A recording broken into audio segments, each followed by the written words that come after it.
Have you ever noticed how the temptation to give up often shows up just before a breakthrough? Not at the beginning, when we're excited and full of dreams. Not in the middle, when we can still hold on strong. But right at the end, when the finish line is near, when the prayer is about to be answered, when the door is almost opening. It's at that moment that fatigue screams the loudest, when the silence of heaven feels heaviest, when giving up seems like a relief, but in reality, it's a theft. Know this because I've been through it. There were times I almost abandoned what I had prayed so much for, simply because the answer took longer than I expected. There were moments I convinced myself that maybe it wasn't meant to happen, that the delay was a disguised no. But in those moments, something inside me would rise and whisper, "Don't give up before God acts." And whenever that struggle arose, I would turn to 3 verses. They are my foundation when I want to run away, my strength when I feel paralyzed. One of them is Galatians 6:9. Let us not become weary in doing good, for at the proper time we will reap a harvest if we do not give up. Let this truth sink deep into your spirit. We will reap if we do not give up. This verse is not just gentle encouragement. It is an urgent promise accompanied by a clear instruction. The phrase, "let us not become weary," already warns us that weariness will come. It's part of the journey. Doing good often seems thankless, slow, and invisible. You serve faithfully, love sacrificially, give generously, and yet it seems like there's no return. You wonder if heaven is watching, but the promise stands firm. In the right time, in God's time, not ours, you will reap. But notice the condition. If you do not give up. That's the key point. The turning point. The verse not only promises the harvest, but demands perseverance. The greatest breakthroughs are often just beyond the temptation to quit. God is not trying to wear you out. He is strengthening your roots so that the harvest does not destroy you. And if you're on the verge of giving up, maybe this is the confirmation you needed. Keep sowing, keep loving, keep praying. The harvest is real, but so is the test to reach it. There is a right time for everything God does. When we sow according to His timing, we reap more than we imagined. We don't just receive the blessing, we are transformed by it, strengthened, stabilized, because it is in waiting that we learn a faith that is not superficial. We learn to love without applause, to serve without recognition. We grow in the hidden place, where God forms perseverance capable of carrying His glory. Waiting is like planting in the middle of a drought. You dig in dry soil, water what hasn't yet sprouted. Wake up and see the same barren scene. And yet, the farmer does not abandon the field. Why? Because he knows something is happening beneath the ground. The roots are deepening. The seeds are silently maturing. The rain will come, and when it does, the field will respond. The same happens with the spiritual harvest. Sometimes it seems all dead, until suddenly life bursts forth. Psalm 27:14 says, "Wait for the Lord, be strong, and take heart, and wait for the Lord." David repeats this, not because he ran out of words, but because he knew we would forget. Waiting is one of the hardest spiritual disciplines because it feels like nothing is happening. But this psalm teaches us to see waiting not as a delay, but as a training ground for courage. Waiting on the Lord is not a passive suggestion. It is a spiritual invitation to slow down and align with God's movement. It is choosing to trust instead of panic. It is believing that God is still writing the story, even when the page seems blank. Be strong and take heart is not a call to false optimism. It is encouragement for us to strengthen our hearts while we wait. Let's tighten the bond of faith. Remind our souls that delay is not denial. Because in waiting, God does some of His deepest work, not only in our circumstances but inside us. This kind of waiting is active. It sharpens discernment. It burns away haste and pride. It destroys the illusion of control and anchors us in the truth that God is enough, even when the answer hasn't come yet. That's why you wait, not because you're stuck, but because you trust. Wait with hope, not indifference.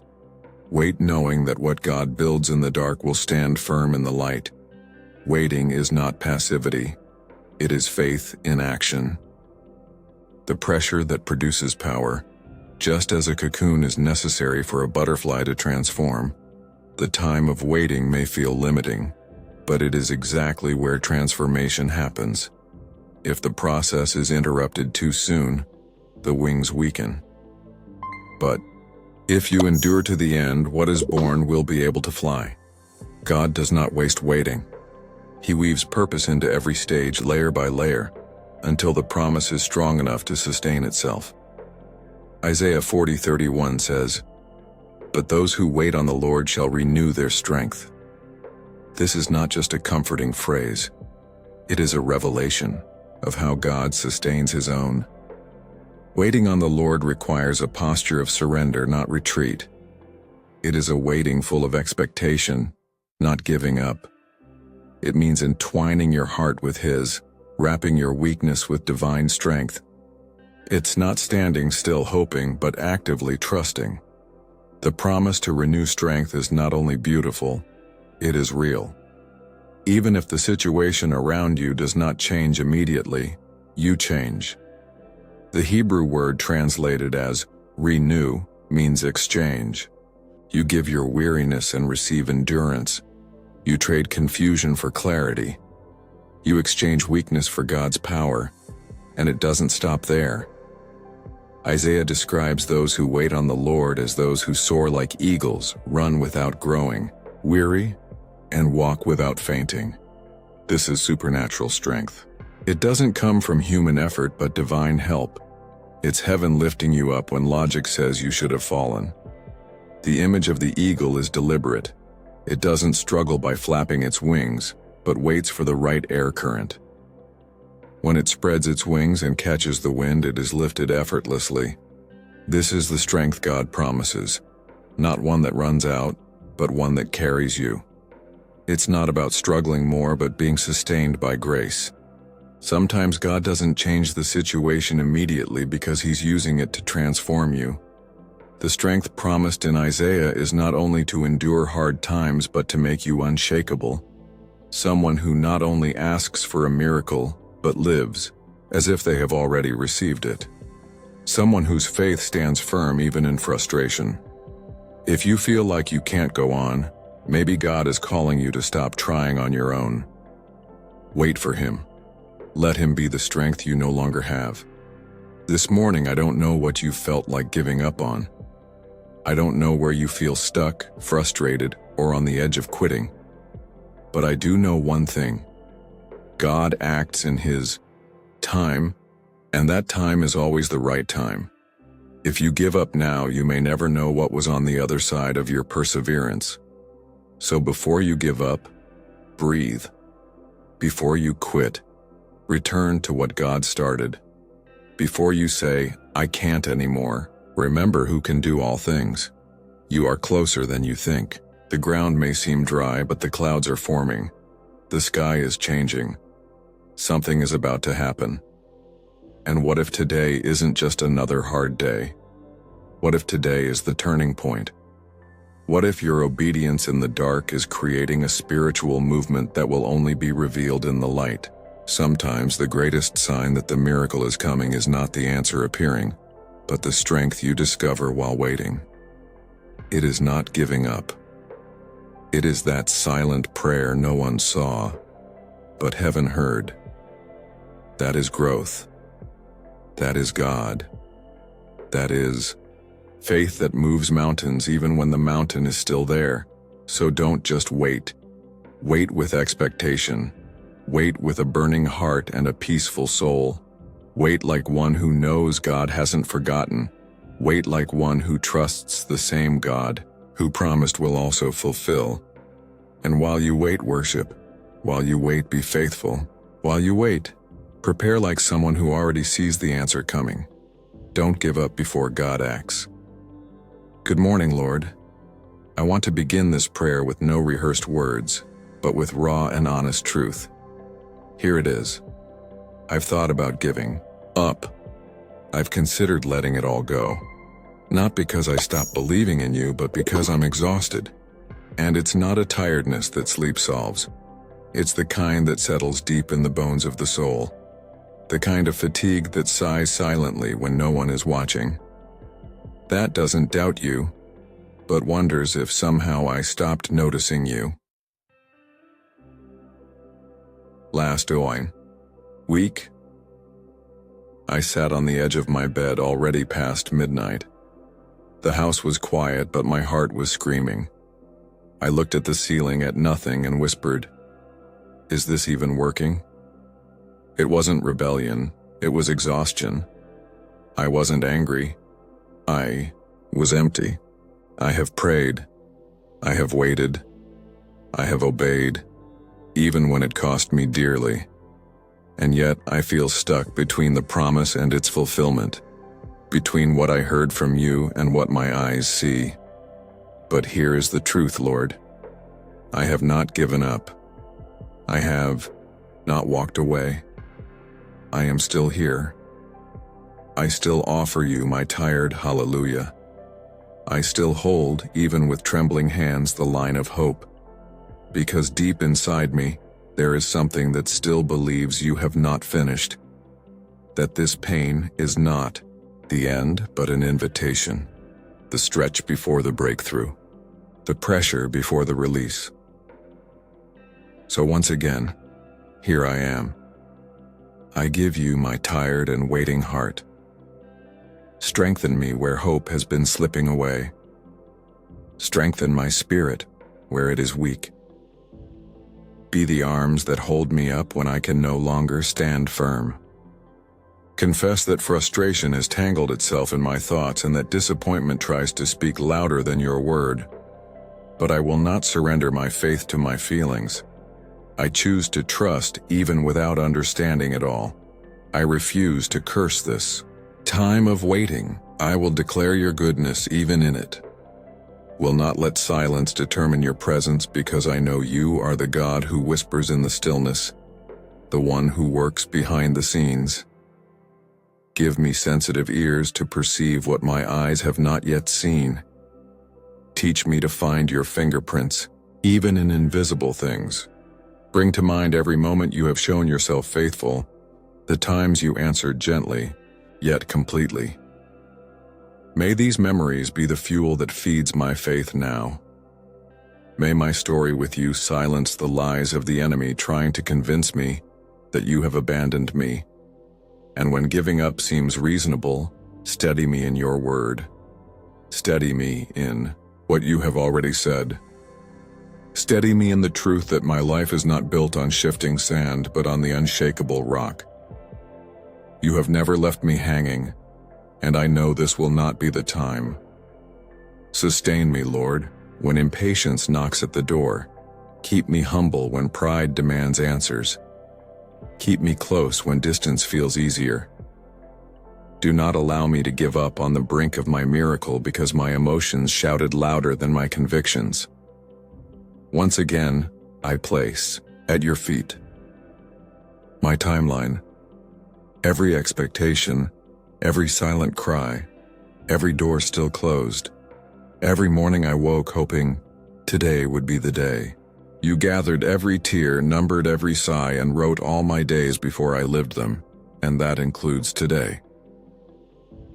So I choose to believe this season is not in vain. You are building something deeper than I can perceive. Transform my waiting into worship. Make this delay a devotion. Allow these long nights to generate unshakable depth within me. Make me strong in silence, rooted in faith, anchored in trust. Use this time not to frustrate me, but to shape me. May my steadfastness not be in pride, but in faith. May I cling to your promises even when everything feels unstable. May my lips choose to declare life even When my flesh wants to complain, may I be found faithful in waiting and not just victorious in achieving. And above all, thank you.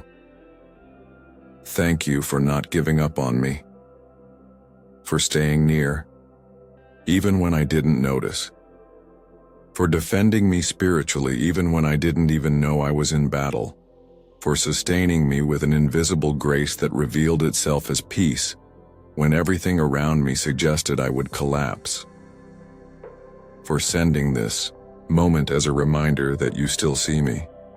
Today I will not give up. On the contrary, I dive deeper into you. I do not distance myself. I draw closer. I do not abandon. I give you everything again. Lord, sometimes the promise seems so far away that I forget why I started. I forget the fire that burned within me when I first heard your voice. That innocent admiration that made me dream big with you. I forget the joy of simple faith, the hope that made every day feel full of hidden miracles. I forget that often you grow what matters most in hidden places, places that seem silent but are sacred workshops of heaven.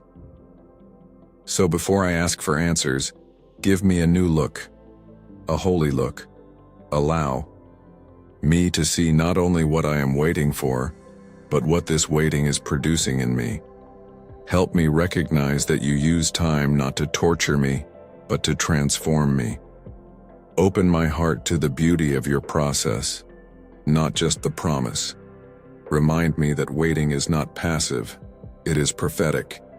It is fertile ground where heaven digs deep foundations, so that when blessings arrive, they will not collapse because of shallow roots. Open my eyes to see the formation, not just the fulfillment. Remind me, Lord, that this time of waiting is not punishment, but preparation. You are accomplishing something sacred, not only around me but within me. You are shaping my character, realigning my desires, testing my priorities, and deepening my dependence on you.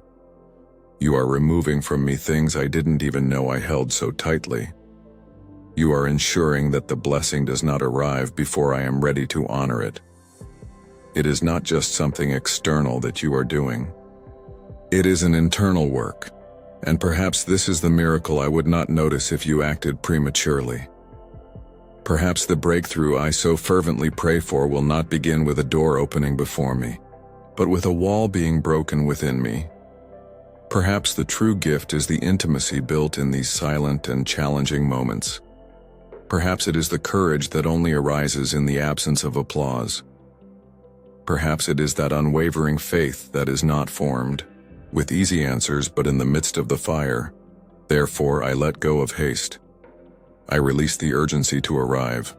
I do not want to lose what you are doing now by chasing what I think I need. Give me a heart that values the process, the courage to endure the not yet, and the wisdom to understand that waiting is not wasted time. It is in this interval that warriors are formed, not fantasies fulfilled. Help me to see silence not as absence, but as strategy. Help me understand delay not as rejection, but as divine repositioning. If you are moving the pieces, I want to move with you. If you are holding something back, it is because you are still preparing. Teach me to hear the whispers that exist between miracles. Teach me to embrace the hidden places where roots grow, invisible but sustaining future fruit. Waiting does not waste time, it empowers purpose. It does not weaken the calling, it expands capacity. It matures faith, redefines what truly matters, and frees me from shallow expectations, anchoring me in eternal hope. It forces me to slow down to listen, pay attention, and tear down idols I didn't even realize I had. It teaches me to let go of control and rest in the truth that you are never late because you are never in a hurry. Your timing is not my enemy. It is my protection, my confirmation, my confidence. So today, this is my declaration. I will not waste this waiting. I will serve while I wait. I will forgive while I wait. I will grow during this time. I will cry when necessary, worshiping nonetheless. I will dare to pray in faith while I wait, and I will praise with empty hands, trusting that you will fill what is available. I want to be found faithful in this time, not bitter, not distant, not giving up. Occupy my hands with obedience, not with worry. Fill my mouth with praise, not despair. Let my attitude be like an altar where your presence feels at home. Teach me to rejoice before the answer, not as a forced celebration, but as genuine trust. Certainty that the God who promised is still present, that the one who formed the galaxies still leans down to hear my whisper.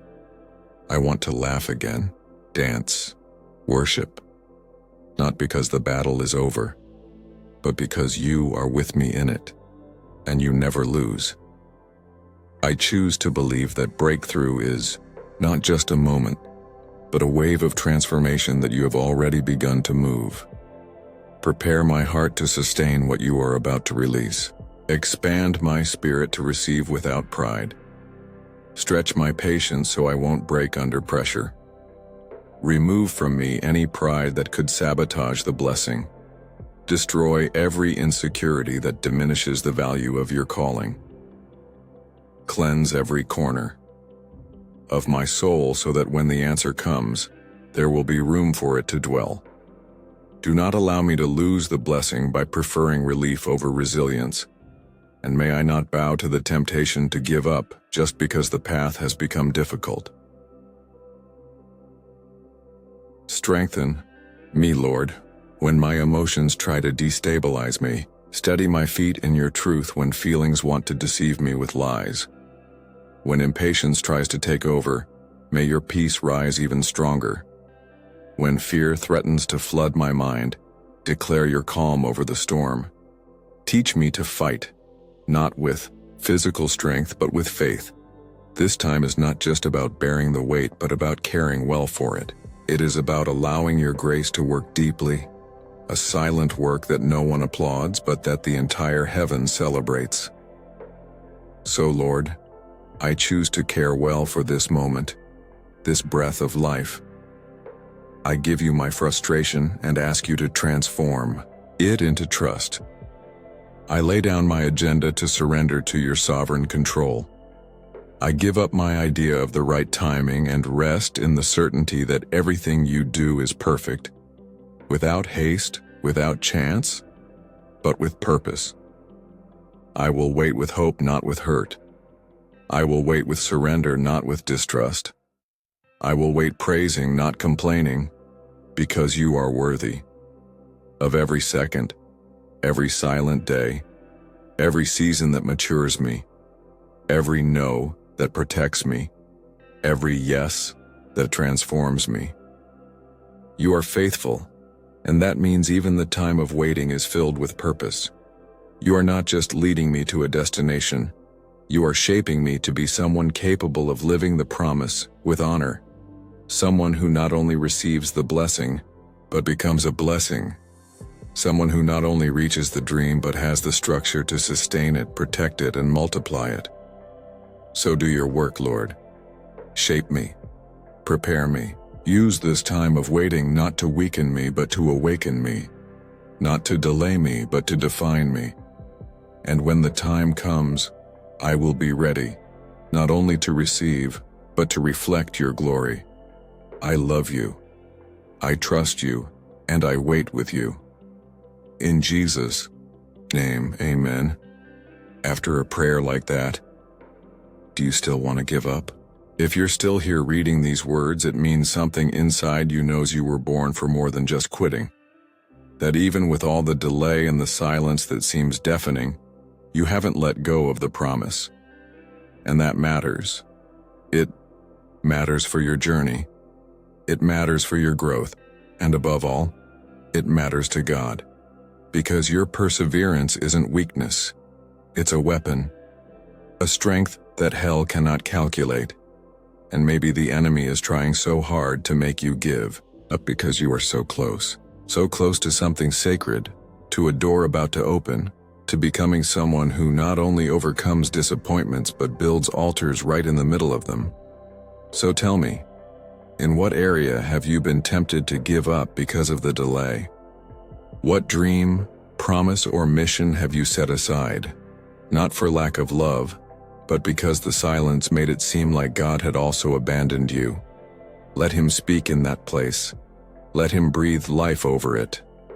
Of course, here is the text rewritten, in Portuguese with different words but keeping the same meaning and proper punctuation. God hasn't forgotten you and certainly hasn't finished His work in you yet. Sometimes faith doesn't look like a shout. It shows up in just being present and writing one more prayer and saying amen, even when everything inside you wants to say, I'm tired. So here's your moment. Write this down. Declare it out loud. I won't give up before God acts. Stick this message on a post-it, on your mirror or your phone screen. Let it be your anthem, breaking through the lies, speaking louder than your fear, because this waiting isn't empty, it's full of promise. And the God who began this good work in you will surely complete it. You are not late, you're not forgotten, you're not weak. You're still standing, still called, still part of the story. Don't give up so soon, not now, not here, while heaven writes your next line. He's not done yet, and neither are you. If this reflection touched your heart, let the power of grace know you are still standing strong. Write in the comments, I'm standing firm. I won't give up before God acts. And if someone you love is tired of waiting, share this message with them. Don't keep this flame just for yourself. This is how we stay together in faith. One prayer, one word, one moment at a time. Thank you for being part of this journey. The power of grace exists because people like you choose to remain, and that's why we keep going too.